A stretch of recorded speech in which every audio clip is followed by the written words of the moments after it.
All right, hi guys. I'm happy to welcome you to the Air Music Meetup.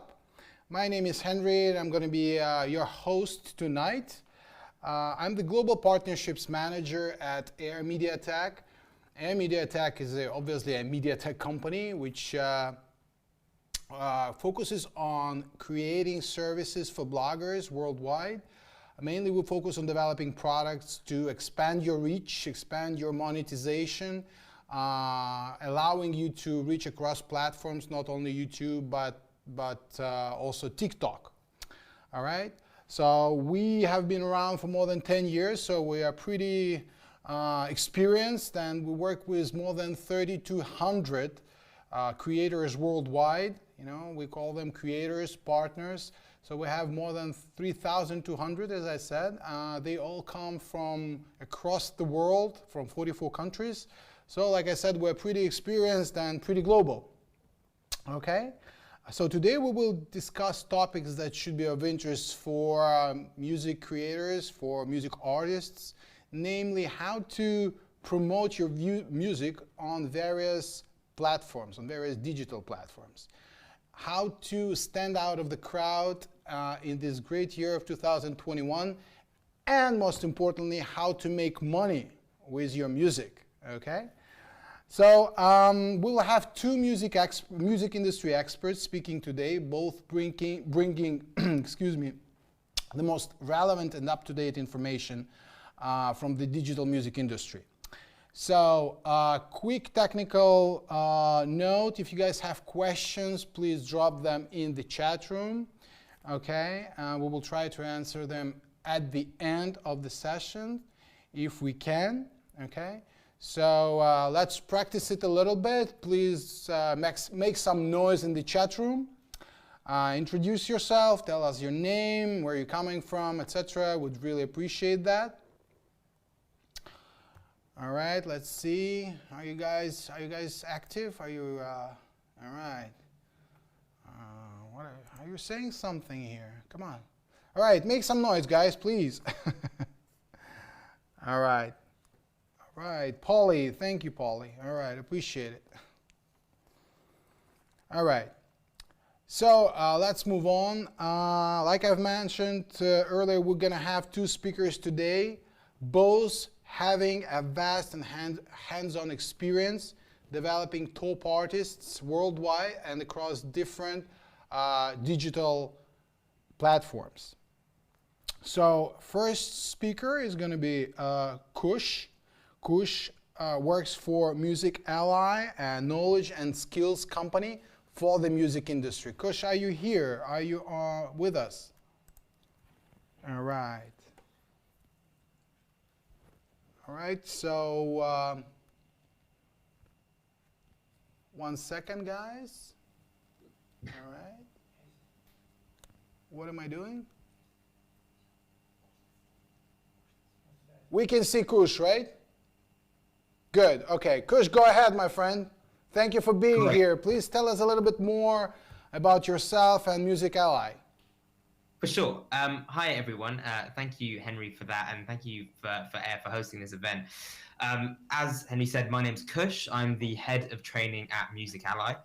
At Music Ally, we do a whole range of different stuff, but predominantly we're a knowledge and skills company for the music industry. So we write on various digital topics and technologies, quite focused on music marketing, but also the wider music business as well. And we train record labels, management agencies, artists on their digital strategy and digital marketing more widely than that.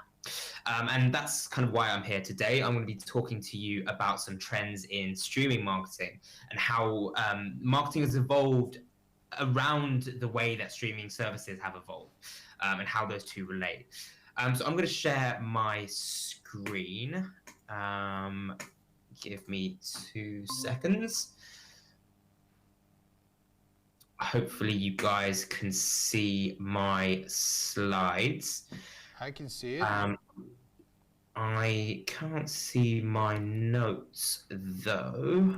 Give me 2 seconds just while I make sure I can see. Okay, is everything sorted? Can you guys can you guys see my screen properly? I can. If you guys can hear me, if you have a technical problem, if you can't see the screen, please, put it in the chat so we can see it. Anybody? Everybody can see everything? All good? Seems like all is fine. Okay, great. I'm going to get started. Go ahead. Cool. So there's our logo flashing up nicely for you guys. And as I said, I'm going to be talking about streaming marketing and some of the latest trends in streaming services and how that's impacting marketing. This short presentation will be an insight into some of the latest trends and tools. I want to cover 4 different trends and how they relate to marketing, which are release strategies, and the way that release strategies have shifted as a result of the way streaming services have evolved. I then want to introduce a few tools that are provided by streaming services that are useful for promoting releases. After that, I want to look at some wider fan activation strategies and also look at some key examples from recent campaigns that we've really liked at Musicali. And then I want to finish off by looking at some tools that you can use to track and improve your streaming performance. So looking at some new analytics tools that have become available. But first, let's kind of frame the topic a bit and ask ourselves the question, why is it important to stay up to date with the latest trends in the streaming ecosystem? And the importance of staying up to date with trends is really about staying up to date with the latest tools and platform for music marketing and how those relate to streaming services. If you are familiar with the way that these streaming services are updating their offerings, you have that first mover advantage.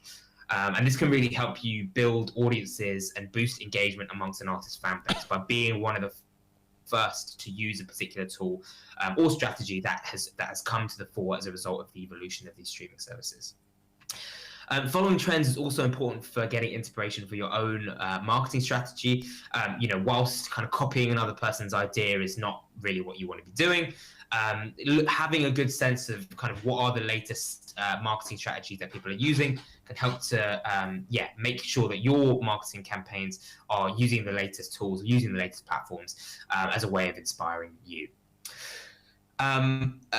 Staying kind of at the forefront of what's going on in the streaming and marketing landscape is also good for identifying what works and doesn't work with fans. So, it's impossible to try all different possible marketing strategies. So looking at what others are doing and trying to work out from them kind of what's worked and what hasn't worked is a way to kind of help you evaluate the right marketing strategy with actually having to run it yourself.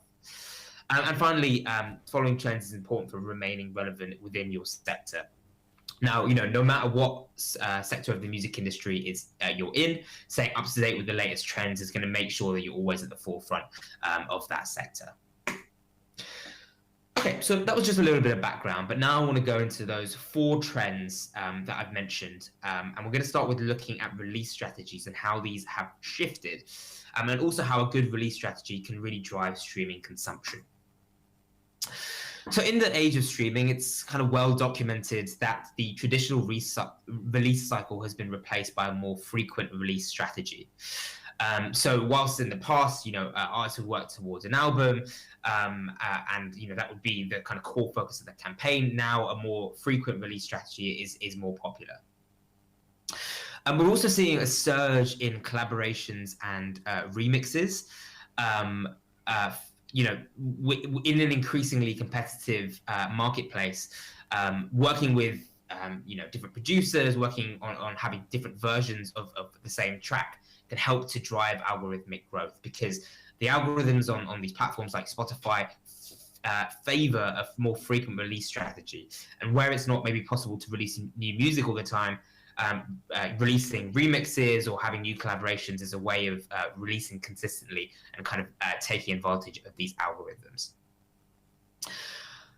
We're also seeing more kind of on-platform promotional tools. So the likes of Spotify and Pandora, YouTube are always releasing new promotional tools that can be used to drive streams within that platform.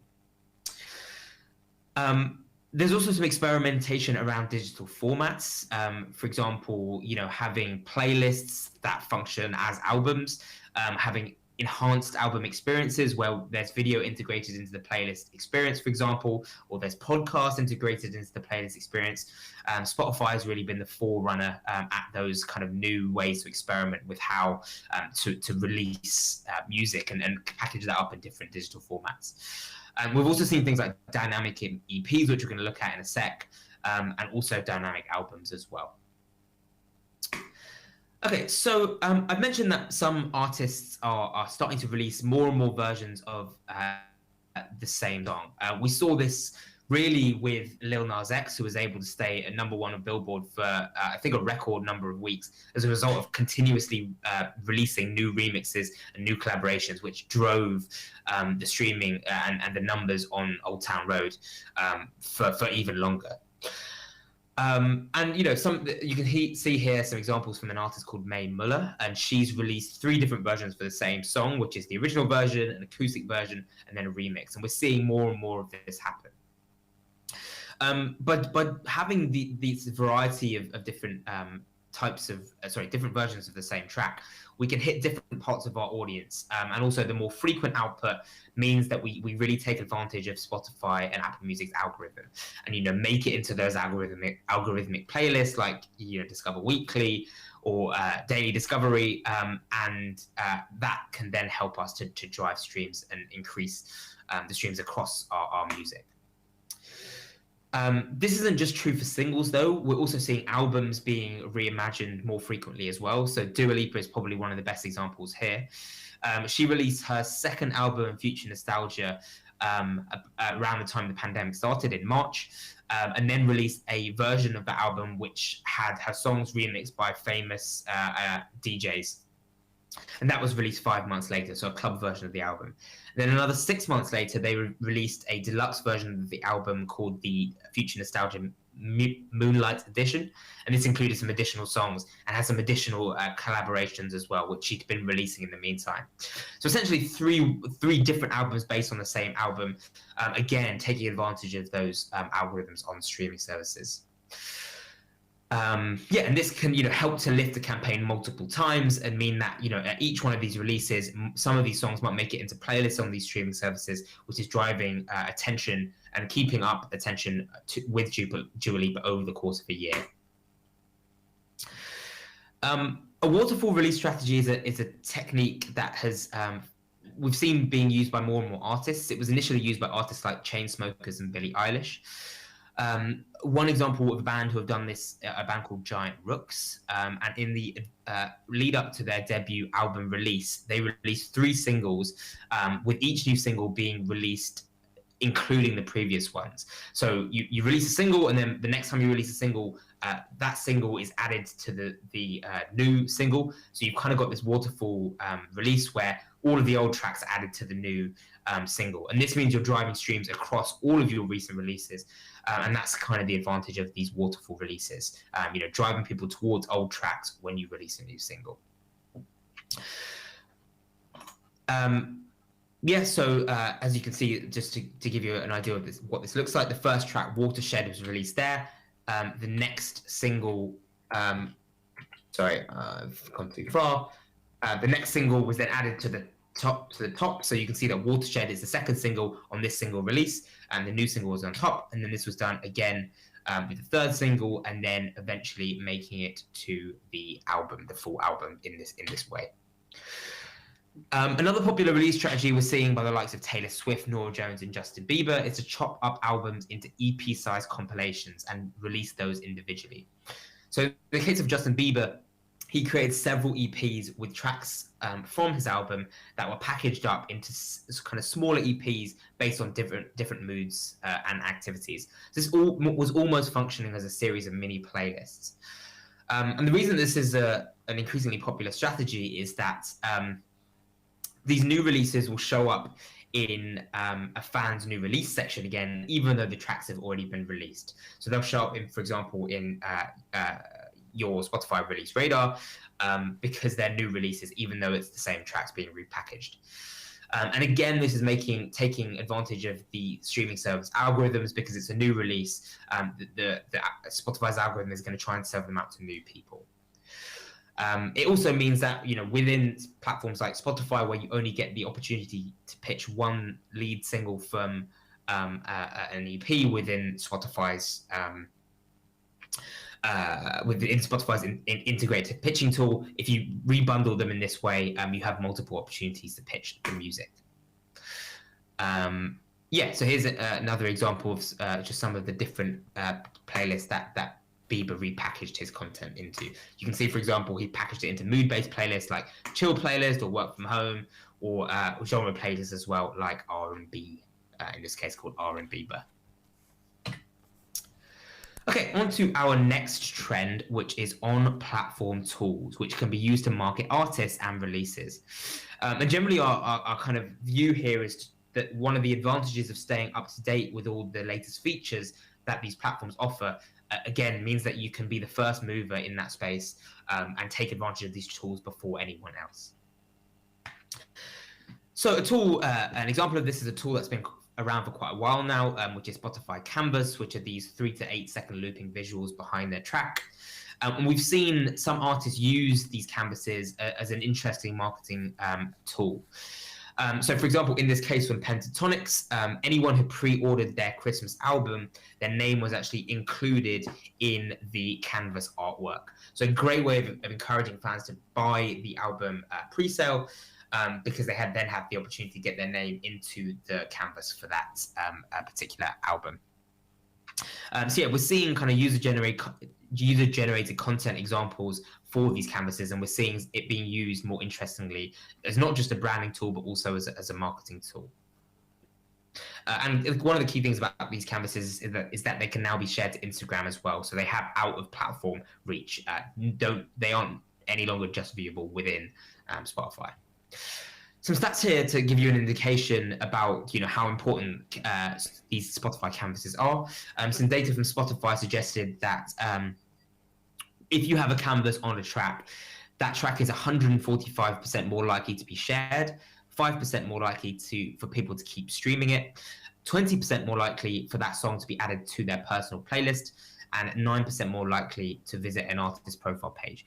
So we're seeing that these canvases are actually useful as a branding tool to the extent where they're actually driving increased engagement with the music. So again, one of Spotify for Artists tools and one that is driving meaningful engagement. Music's Match is not actually a platform that is owned by any of the streaming services, but it's a tool for displaying lyrics on platform and also surfacing music on platform via lyric search.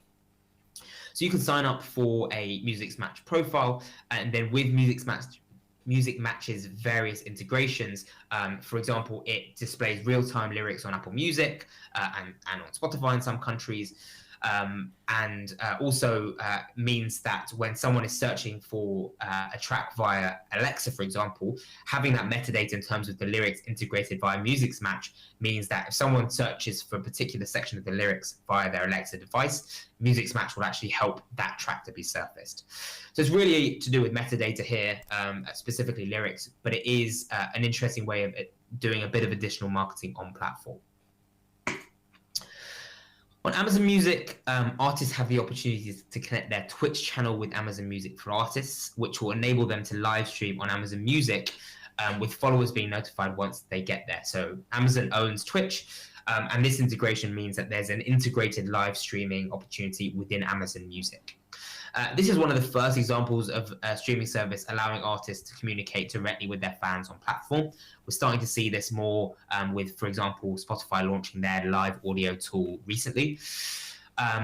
But yeah, these kind of integrations, which are allowing artists to connect with fans on platform, means that there are more and more marketing opportunities for artist teams.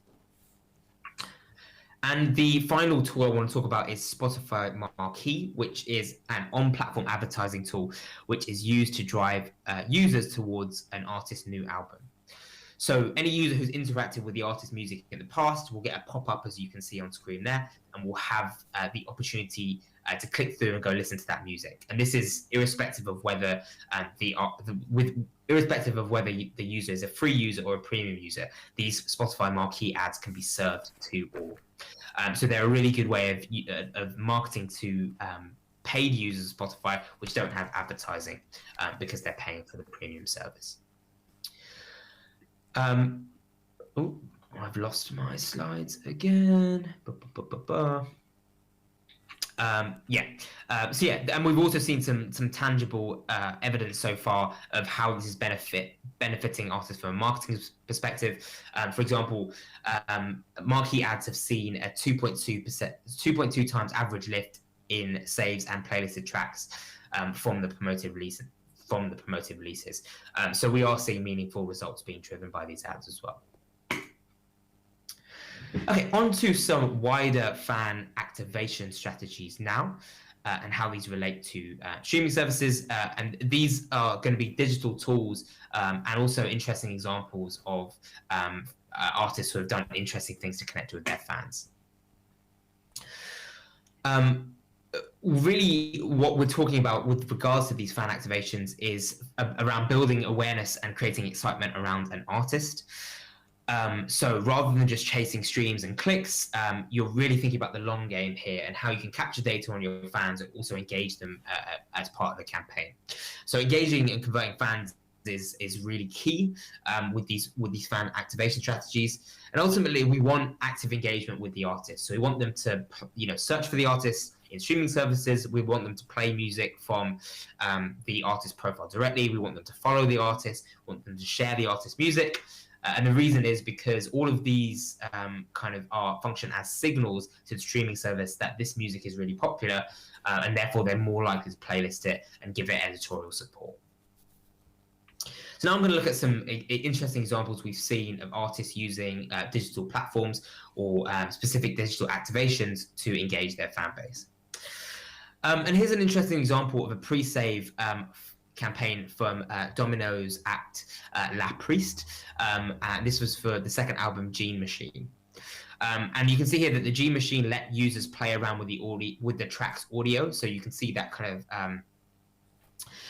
drum machine on the right hand side. This was an online emulator of this drum machine, and the drum machine was actually built by the artist themselves from scratch, and this was kind of a replication of this, and you could change various bits of the music and kind of hear it in a new way. The key advantage of this was that in order to use this drum machine, you had to pre-save the album on Spotify or pre-add it on Apple Music, or you could sign up to the artist's mailing list as well. So this is an interesting way of making a pre-save campaign a bit more engaging, providing fans with a unique piece of content that was going to hopefully be something memorable that they would maybe share with their friends. And also at the same time capturing data in terms of mailing list signups and also pre-saving the album on Spotify. And you can kind of see what it looks like there. And being able to fiddle with these different knobs, change the sound, and interact with the music in a new way. Another interesting experience came from Liana Havas, which is a listening experience. And this was basically encouraging fans to plant virtual flowers. So a website was set up called Flowerbed, and there was a digital flower bed where fans could plant new flowers every day. They made those flowers by signing into Spotify and listening to songs from Havas's discography. So it was a way of bringing fans into streaming services, getting them to engage with Liana Havas's music in platform. And there were also kind of prizes and raffles as extra incentives for them to keep coming back and listening to the artist's music. There was also, the potential of winning signed CDs and vinyl copies if they were engaged in the campaign and listened to the artist's music.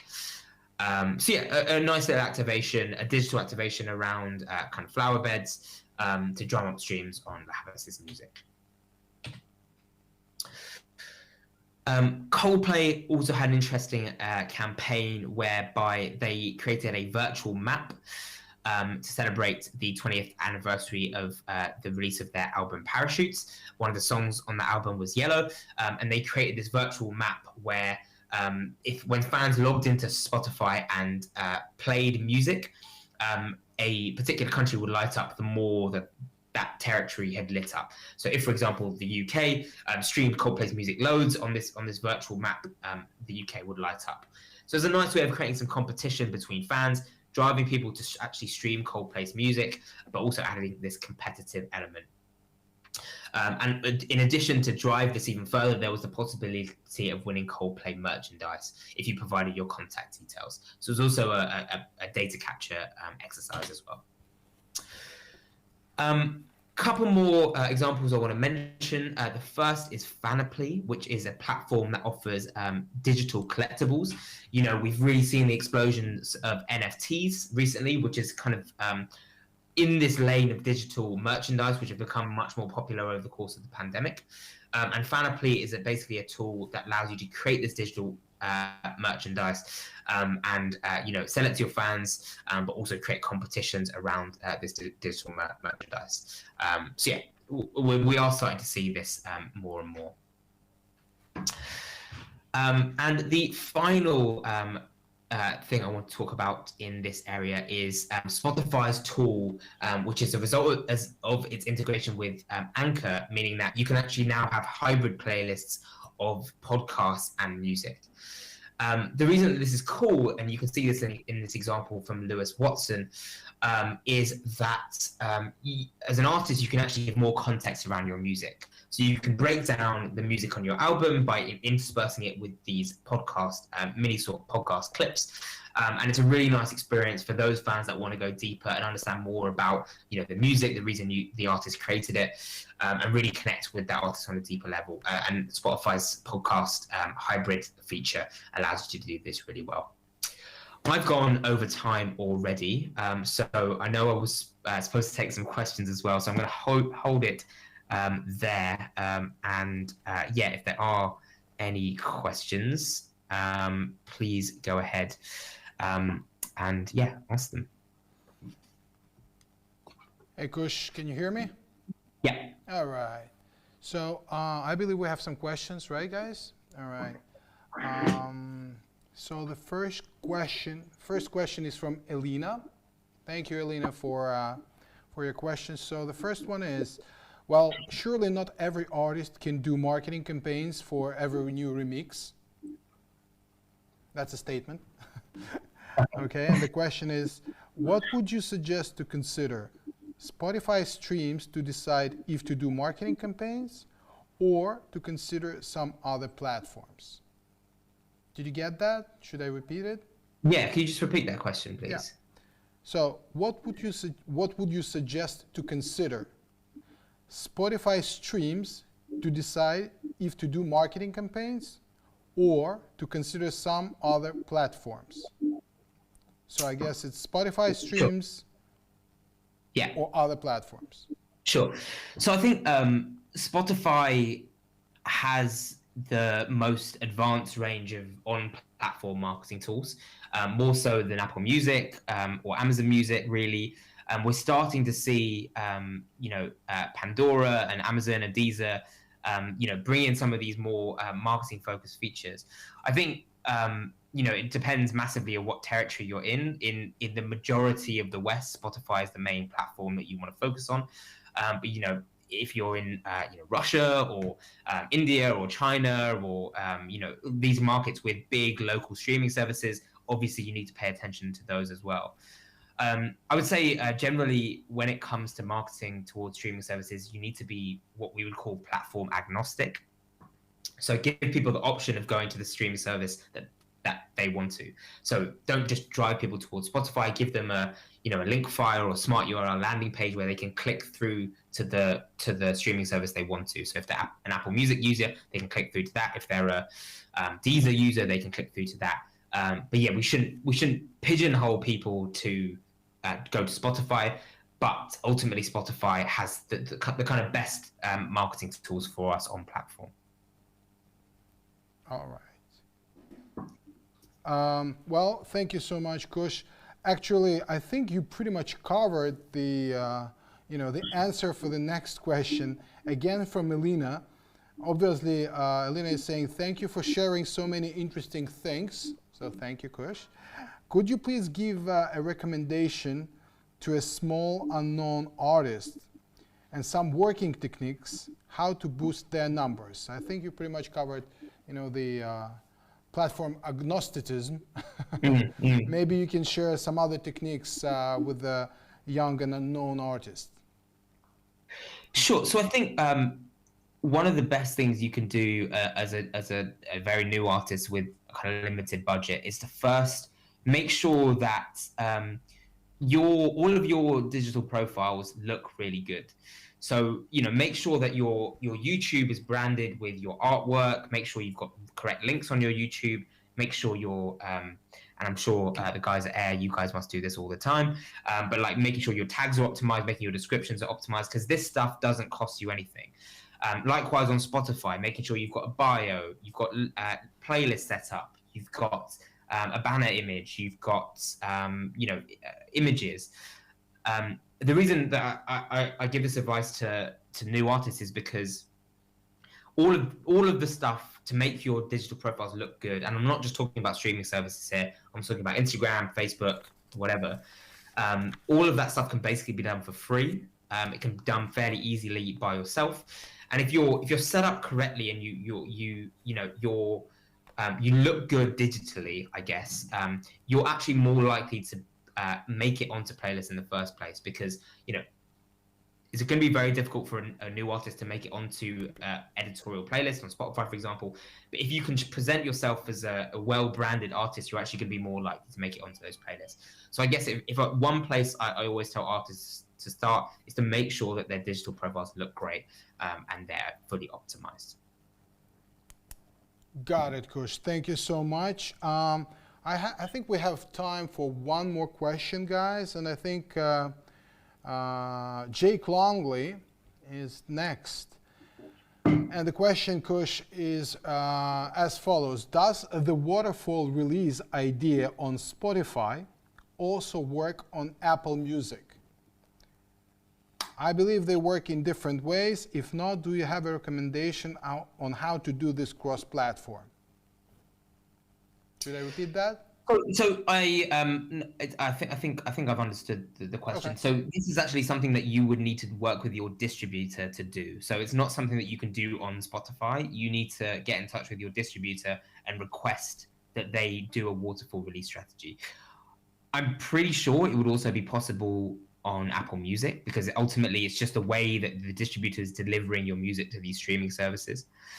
But I haven't seen it myself on Apple Music, but I'm fairly confident that it would work in the same way as Spotify, because ultimately it's just the way that you're delivering tracks via your distributor. All right. Well, Kush, thank you so much, guys. Appreciate your questions. We are running out of time with Kush, so thank you so much. It was great. I hope you guys got a lot of information and inspiration from Kush. Really in-depth understanding of the digital music platforms. Thank you so much, and we hope to see you again during our meetups. Okay? For sure. Thank you guys for hosting. Thank you so much. Thank you. Have a great night. Bye. Cheers. Bye. All right, guys. So again, that was really amazing from Kush. Am I on camera, by the way?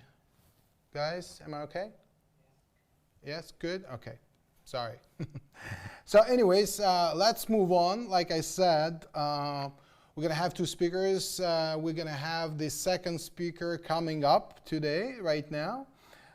And the next topic would be how music artists should use YouTube for promotion. Okay? So our second speaker today is Andrew Kurtov, head of Air Music, part of Air Media Tech, excuse me. So Air Music helps monetizing YouTube content for artists, supports and develops YouTube channels, and promotes music tracks on TikTok and music videos on YouTube. Yeah.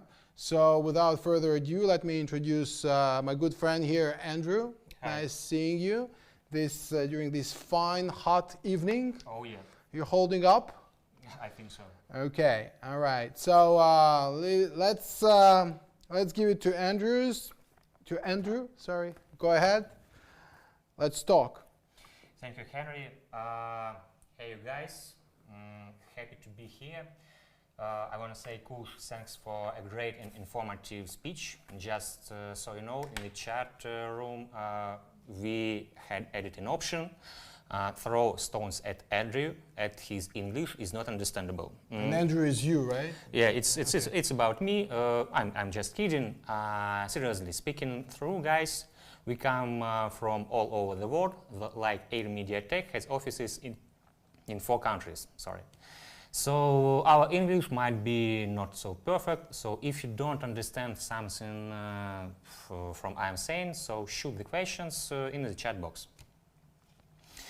The information I'm going to provide you with would be useful for music artists, for their managers, for teams of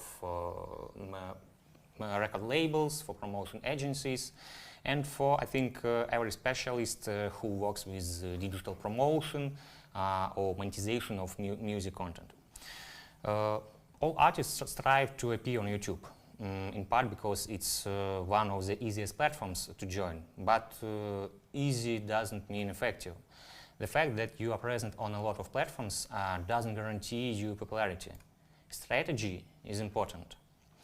I'll share you with our observations about the changes on the platform, the newest features and the ways for music artists and record labels to work with them. I'll move along, giving you short blocks of information. Again, if you have questions or when you have questions, please use the chat box and I will answer them at the end. So let's start with the information announced in YouTube's official blog on June 2nd this year by Leo Cohen. He's YouTube Global Head of Music. He said YouTube has paid music artists $4 billion in the last 12 months.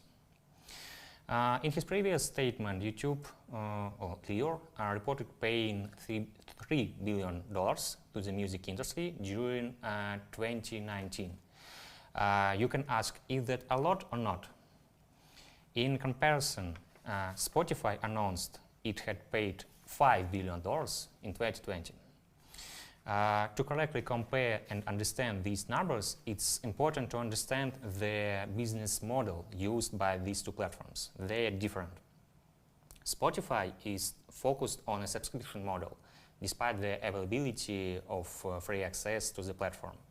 YouTube is primarily making money from advertising. Premium subscriptions now generate, I think, less than 1% of the whole income from the entire platform. Subscriptions are always more profitable than advertising, so it explains the income gap. YouTube's music listeners' audience is 2 billion per month. Spotify's audience is at least 5 times smaller. So what is the main thing? You as an artist have to define the goal of your presence on YouTube. It sounds very simple, but believe me, so many artists don't know why they need YouTube at all. They just spend their time unconsciously on it, and they don't really understand what kind of result to expect from it. We've defined 3 fundamental goals. Your strategy will depend on which goal you choose. The first possible goal is income. If you use YouTube as a source of income, first of all, you should act like a blogger. What does it mean? Regular publications, almost weekly, engagement with the audience, and focusing on the number of views in order to attract the attention of brands until your revenues from your music content start to provide significant revenue. The second is promotion. A lot of music artists use YouTube as a promotional tool for the music. You must determine the most effective and relevant ways to promote. There are some classic ways like Google Ads or Community tab, and there are also less popular ways like promotion through YouTube playlists, buying ads from bloggers, and so on. Choose the most effective and relevant for you. Develop your strategy with budgets and content plan.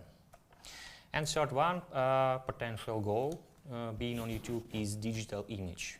Do you want to be on YouTube just because every other artist there is on YouTube? Then you should really make your channel stand out. I mean, design, optimization, and so on. Your channel will be your showcase, so it will require a lot of effort to make it excellent. So, can I ask you a question though? Yeah. Sorry guys. So, let's say you're talking about strategy and all these great things, but let's say I'm just an artist. I'm not a beginner. I already have an album. I released a couple of singles, made a few music videos. So what and how do I choose a strategy? I think that for you on this level, right? You're not like yesterday's beginning artist. No, I'm not. My recommendation will be to develop a good strategy of promo activities and budget for your next release. This is the most main part for you right now. You should require a media plan from your label or from a promotion agency, or maybe you can do it by yourself. It helps you to understand what results will be achieved using the planned budget, the number of views and coverage and other ad stuff. Also, make regular updates of channel design while releasing. The appearance of your channel is one more way to inform people about your music. That's why it should be attractive and relevant. All right, well, thank you. I guess if you guys have questions about this part, again, please use the chat room to write them down, okay? Yeah. Thank you, Andrew. Go ahead. Let me share my next observation. YouTube is clearly looking for more ways of monetization for music artists. There are several reasons for it. Let's look at them. First is the slowing growth of the music digital market. It's according to the research on statista.com website. The second reason is the value gap between YouTube and the music market.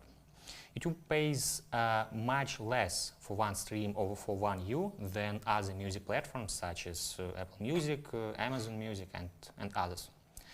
So by developing alternative sources of income, YouTube increases the profitability for the music industry. Let's list existing sources. It's music videos monetization. Monetization of non-music content, it's like backstage videos, it's tour diaries, and so on. Next one is monetization of copies of your music in users' content, also copies of your music videos in other people's contents. It's of course YouTube premium subscription, it's channel owner sponsorship, super chats, super stickers, and one new thing, YouTube audio ads. It's a new type of advertising launched in November of last year. Even in the early test trials, audio ads showed good performance in brand awareness. It means that YouTube has created another source of income that will be extremely relevant to music artists and labels. I didn't include YouTube Music in this list because that's a separate platform regardless of its affiliation with the YouTube brand. In addition, there is one convenient option on YouTube available only just in US. Merch and tickets can be sold directly from the music video page. For me as user, that's great. I could watch a music video and buy a ticket in one place. So what's the conclusion you should make from all of this? The pandemic has accelerated the virtualization of life. YouTube is very interested in motivating creators to generate more content for this growing virtualized society. That's why YouTube will continue to create tools and services for music artists to earn more and increase their popularity in new ways.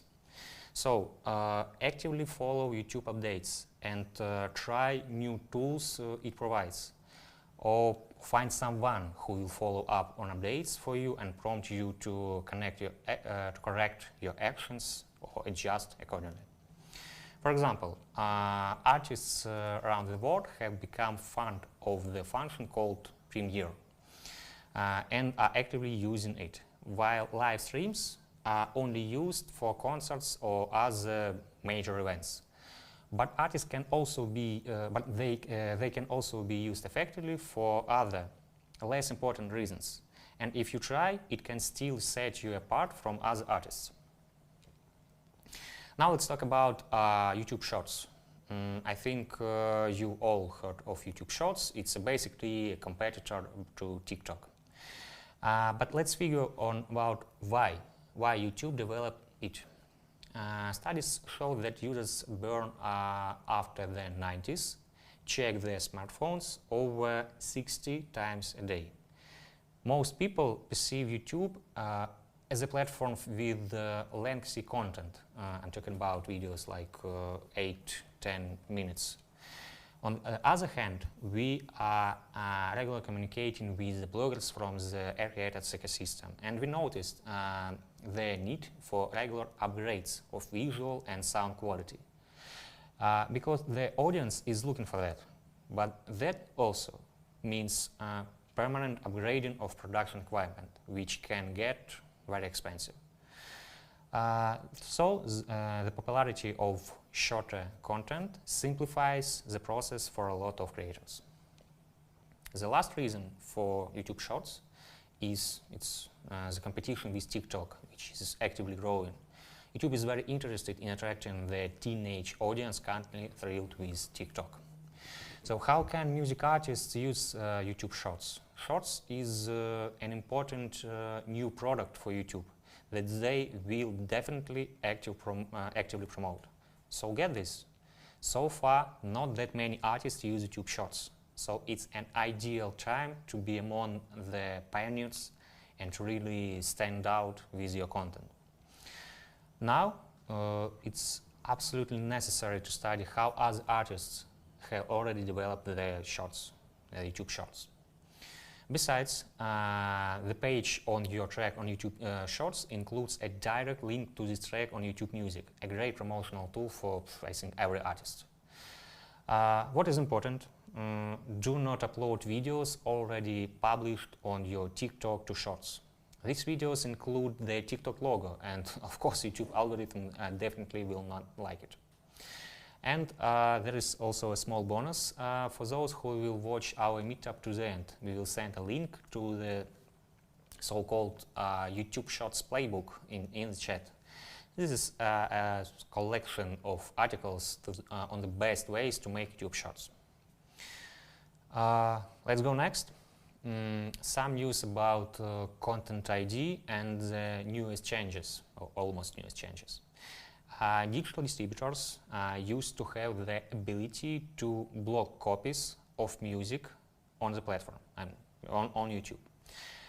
Very few distributors, such as Air Music, provided this service to their partners, and at the beginning of this year, YouTube removed this ability.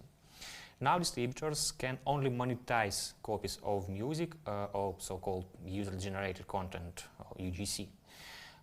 On the one hand, there is no harm because it doesn't affect artist income. On the other hand, it's a restriction for those artists who want their content to be placed only on their official channel. Can I ask you a question then? Yeah, of course. So, from what you said, I understood that now artists cannot report other people's content that uses their music or their music video. They cannot report it, right? Yeah, partly. The artist can report. The option is still available for them, like on the viewing page. Like you can go to every video on YouTube and report if there is a reason. Mm-hmm. But the difficulty is in mass claims. It will require too much time to claim manually, for example, like 50 videos. Mm-hmm. It takes like half a day or maybe a week. With the Content ID blocking option, music artists do not need much time to get it done. But now it has become less convenient. Well, it is what it is. Okay, got it. Thank you. But it's possible that YouTube will introduce more changes to content ID policies in the coming years because it's YouTube. The platform is constantly evolving. Again, we advise you to constantly keep track on platform changes. So now let's talk about trends on YouTube. The first one is likes, or maybe what do YouTube has to do with likes. The first tendency is to hide likes. Tendency to hide likes will eventually reach YouTube, but perhaps in different way. Why do I think so? Now there is a fight for devices in living room. I'm talking about smart TVs and smart speakers. I can say that traffic on our music artists channel is as follows. Smartphones is in first place among all devices. TV is on the second. The number of views on TV is approximately equal to the sum of views on computers and tablets combined. This correlation speaks for itself. Let's look at the YouTube app interface on Smart TV. Now you understand why. It's easy for a user to subscribe to a channel in this app. No, it's difficult. If I'm on the video viewing page, I need to go into additional options and click on the fifth or sixth button on the left, which is called subscribe. When I go to the channel page, again on Smart TV, the number of subscribers does not appear at all, regardless of channel.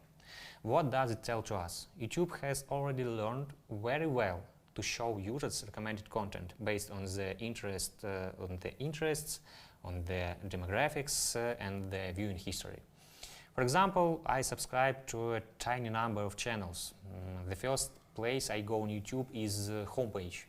YouTube shows me new content from channels that I watch constantly and content from channels that I'm not subscribed, but I might like.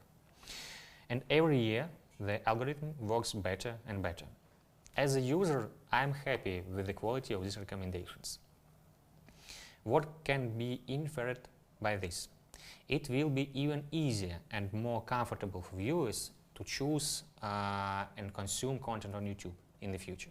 But it will also it will be harder for artists and content owners. Why?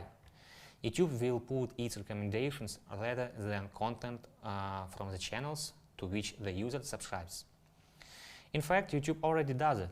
So the work of building a loyal fan community is even more important and should be a permanent part of any artist strategy, both offline or online. And what makes it even harder for music artists, your strategy has to vary with each social media platform, because your fans might not follow you on all social media platforms. For example, I like Royal Blood band, but I only subscribe to them on Facebook. On Instagram, I only look at my friends' content. On TikTok, I only watch humorous content. Or another example is Hertz. They have an enormous fan base in Russia, country with low English language proficiency. Is it worth keeping a Facebook page in Russian? No, because Facebook isn't popular in that country. The most popular social media platform there is VK. Therefore, Hertz simply has to keep a Russian page in VK to build and develop its local fan base. Second tendency is most views are generated from recommendation algorithms. Let's look at some stats from our partners. Approximately 20% of views come from mixes. It's analog to start radio on Spotify. About 30% of views come from suggested videos, and on average 12% are views from the main page in YouTube app or youtube.com. So we have 62% of views are generated entirely by YouTube algorithm. That's why you have to focus on optimizing your videos and your YouTube channel. It's no longer possible to hack algorithms and you cannot circumvent it. But you can do your best to make the algorithm notice you. fill in the description of your videos with useful information for the viewer and with keywords for the algorithm. Optimize text to contain potential search queries for your target audience. And don't forget about translation feature, which will help your content to be discovered in other countries. And one last thing. You remember smart speakers, such gadgets like Google Home, Apple HomePod, etc. They are going to take over the market quickly, and voice control appears increasingly in larger number of gadgets. How can you prepare for that? It's hard to say for sure, but you can already include phrases and words in optimization that can be used by the audience to find your songs and videos verbally. Third tendency, it's the next trend is, or the actual trend is video. Many studies show that video has become the most popular type of content. It means that music artists should become video content producing machines in social media, if they haven't already. Let's look a little closer. Facebook prioritizes posts with video, as does Twitter. Instagram, besides prioritizing, actively promotes IGTV. YouTube prioritizes video that generates a longer watch time, not the larger number of views. None of these social media platforms like when user tries to go on an external website. Have you noticed a YouTube notification about do you leave YouTube and go to an external website? I think yes. Instagram has the same in its app. The primary goal of each social media platform is not to get the user to hit the like button, but to get the user to spend as much time as possible on the platform. Video is a great way to keep users on the site, compared to text, pictures, and even GIFs. Videos have the highest level of user engagement. So, what's the conclusion? Start to think about how to increase the number of videos you produce. First of all, on all of your social media accounts and of course on your YouTube channel. If you want to get through the incredible information noise, video is one of your primary tools. And fourth tendency, all social media will become self-sufficient closed platforms. Why do we think so? YouTube, Facebook, Instagram and Twitter are all very unhappy when a user tries to go to an external website. We already know it. The chief officers of these industry giants have this goal written in the offices in huge letters: increase user retention. Right now, the fight isn't necessary between big competitors like YouTube and Netflix, but as Netflix says, our biggest competitor is sleep. The struggle for them is to keep people glued to their service, rather than going to another service or even going out cycling. You have to think like a salesperson selling your own content on social media. If a seller cannot offer anything interesting to the buyer will look for another seller, especially when the supply is so wide and varied. What is better? To post 3 similar pictures or one 300-degree video with a rehearsal from an unusual location during your drummer's birthday celebration. I, as your potential buyer or /fan, find the second option much more attractive. Would it take you more time and money to create this? Absolutely. Will it have more effect? There is no guarantee. But in the long run, you are going to win because you are doing something that most people are not. And guys, don't be shy to ask professionals for the help in your promotion and your business. People who work with numbers of music artists can advise you the most effective way to promote your music because of their experience. You can just ask for a recommendation and then decide to do it by yourself or to use professional solutions. Or Yeah, Can I ask you a question? Yeah.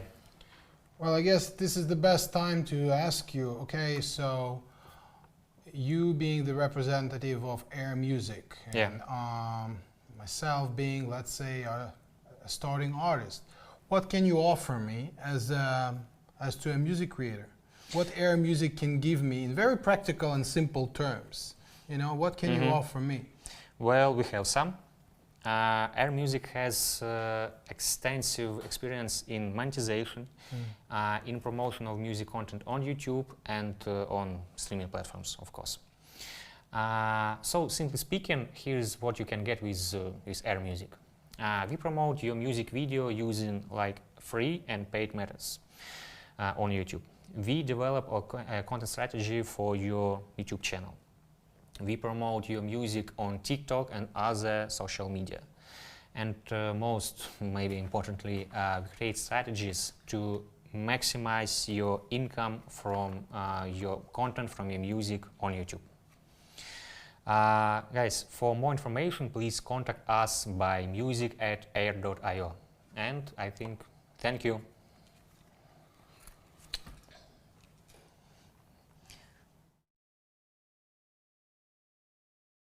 See me, but I guess we are wrapping up. But before that, sorry, let's look at the chat. I believe that we have a couple of questions here, and Great. I believe the first one is from Veronica Moneta, right? I hope I'm pronouncing it right.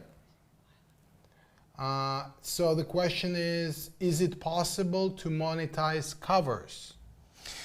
Yeah, there is a possibility, but there is some hard moments with it, because when you post covers on YouTube, you use as a copyright.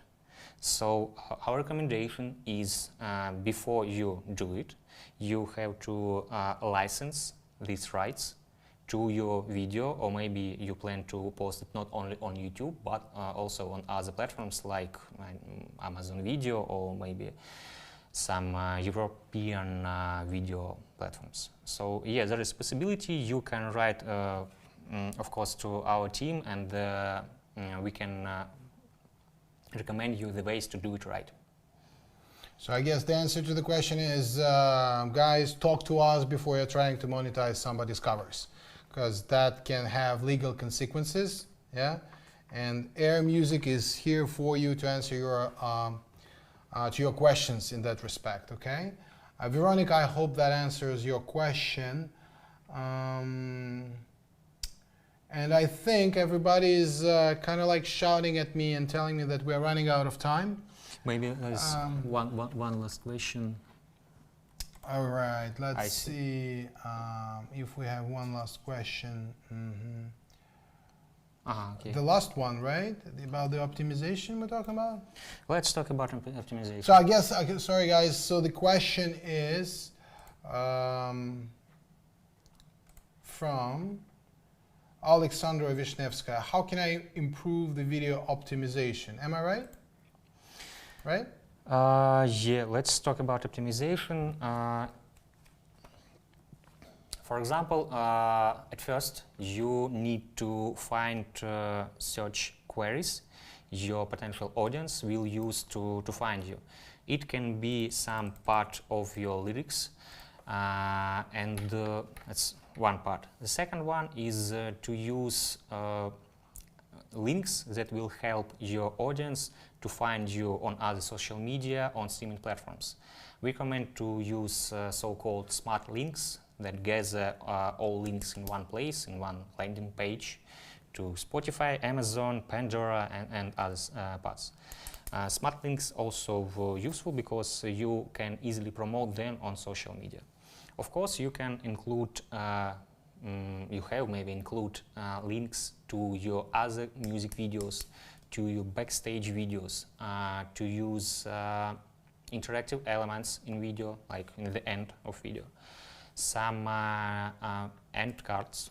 The main goal of it is to give viewers some value. and it's value to viewers, to your audience, and search queries, and this optimization is for YouTube algorithm. Okay, thank you, Andrew. I hope that answers your question, Alexandra.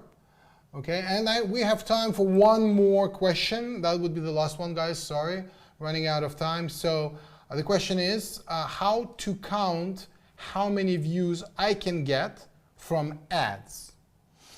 Nice question. I can tell about how do we do it.